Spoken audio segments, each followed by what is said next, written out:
Hello, this is a quick demonstration on one of the systems I use for my dog puppets and other creatures. Currently I'm working on 4 life-size human puppets.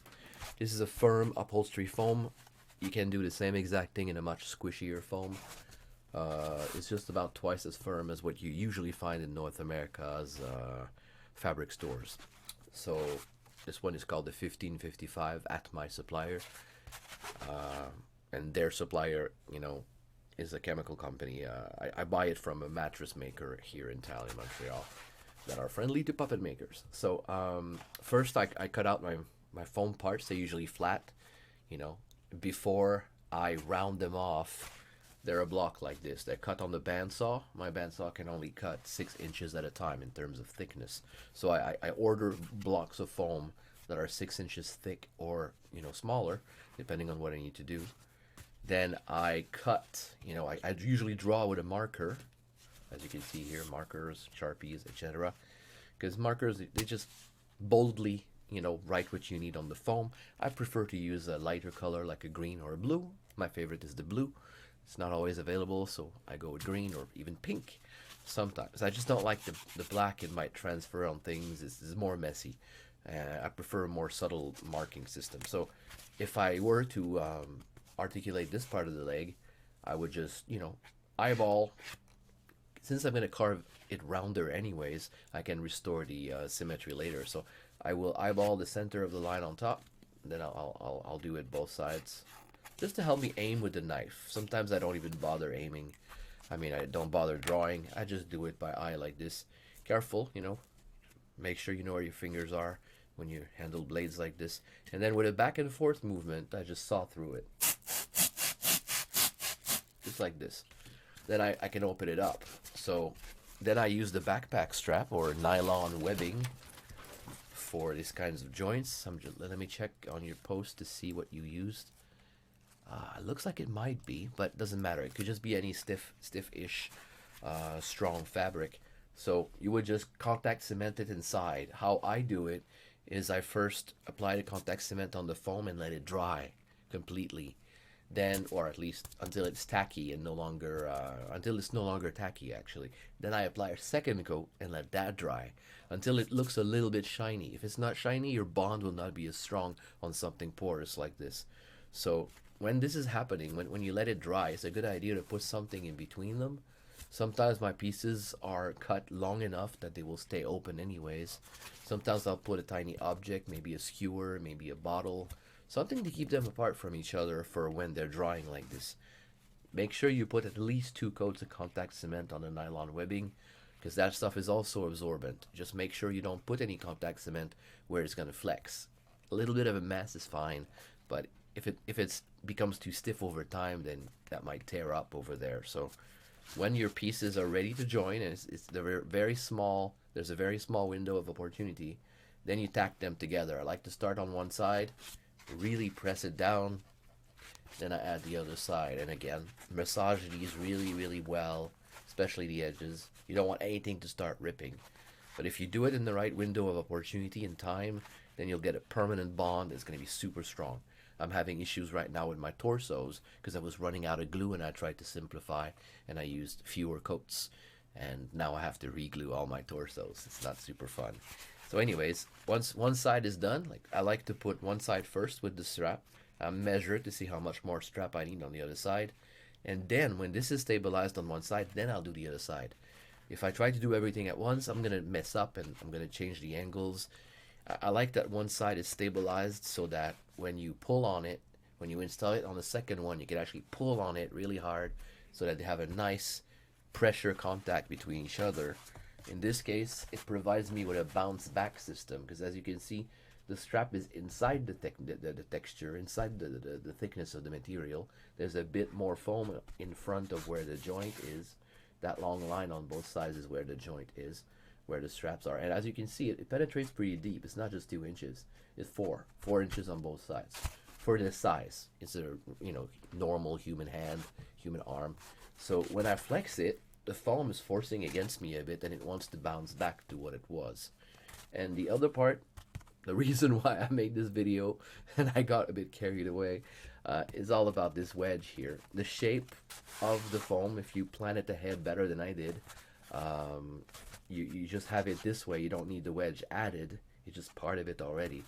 If your angle is right, it means, especially for your legs, for the arms, it doesn't seem to be as much of a problem. Not only does it block the arm from bending backwards, but if it was a leg, imagine this is a leg now, and this is where the knee would be. You try to make the character walk or bend over or squat. You want that knee to already start flexing. If the angle is too straight, if it's really just a straight line, it's going to tend to block. So the trick here is to make sure you have a bit more of that angle, a bit more of this part here, or maybe this part, depending on what you're doing, so that it's already a little bit bent. Like instead of being fully extended like this, you have your legs a tiny bit already bent, so that when you want to engage the movement, it engages already. There's no delay, there's no snapping, there's no trying to force it open.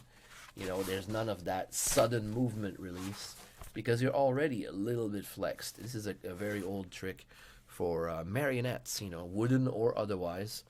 Another trick to make sure, if you're not going to use this approach of the shape itself, again, you can wedge an object in there. I like to use sometimes a different kind of foam. It could be ABS, EVA foam. You know, those puzzle pieces. Do I have a piece here? Yes. The flooring pieces you put in the children's playroom or into your workshop for alleviating foot pain from all the hardwoods or even the cold of the basement. So this kind of foam is awesome for making puppets. Heck, if your object is small enough, you could keep those little crenellations, since a lot of people don't use them, keep them, because they can become your stoppers inside of those joints. You just glue them in with some contact cement. It's a much stronger foam. It won't get all sandy over time. So yeah, just make sure you have a wedge in there. But another way that I've done in the past to prevent it from bending backwards was to have a strap, an extra strap, sewn on the outside. If the character is going to be covered with a costume, I just add an extra strap, glued or sewn on. If you only glue the strap on the outside of the foam, I don't believe it's strong enough over time. You need to make sure you put another piece of fabric over the strap, again with lots and lots of contact cement, so that it doesn't it doesn't rip out over time. The problem with just gluing it on the outside, there's only one side of surface contact. In this case, it's sandwiched in the front and back. There's no way this is gonna rip out unless somebody really attacks it on purpose. These arms are really very strong, and they look messy at first, but since I go back and I start carving over that, all the mess from the contact cement has already been shaved off mostly. You just see those nice lines. That's how much glue I used. You can see how deeply it penetrated the foam. I think the temperature here, the weather, made it a little bit more liquid than I'm used to, and I got more glue than I usually apply. But even though that happened, it's still a pretty good movement, and you can bend all the way there. Like if your character is gonna have a costume, there's no problem with that joint here. There's a French puppet maker that does an even better job at this. Her name is Âme Imaginaire. I'm gonna link you the name. She's probably in the group. If not, then maybe she wants to be. I tried. That's why I have a wedge here added after the fact, because I was trying her method and I did not understand. I should have contacted her and I did not. My fault. I thought I got it. I thought I understood. So when I tried to apply, I just did one of them after cutting all the parts, and I realized it was not going to work for my project because I was lacking some understanding.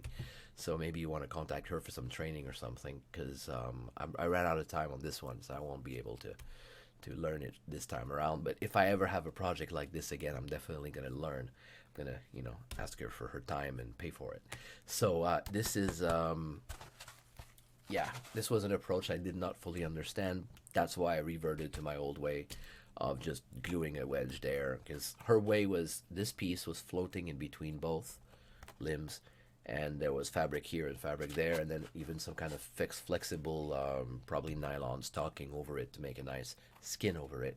So that meant that mostly you don't have that gap ever. It bends with the purpose. In my case, I couldn't make it bend as much as I wanted, and I was seeing how much work it was going to be to just put these parts together without having the bending I wanted. So I gave up for this time around because I got to prioritize. But yeah, this works. This works really well, and I've been making puppets like this for years. This is slightly different than what I've done before. It's an improvement, I think, with that bounce back. So figured I would share. Thank you for watching.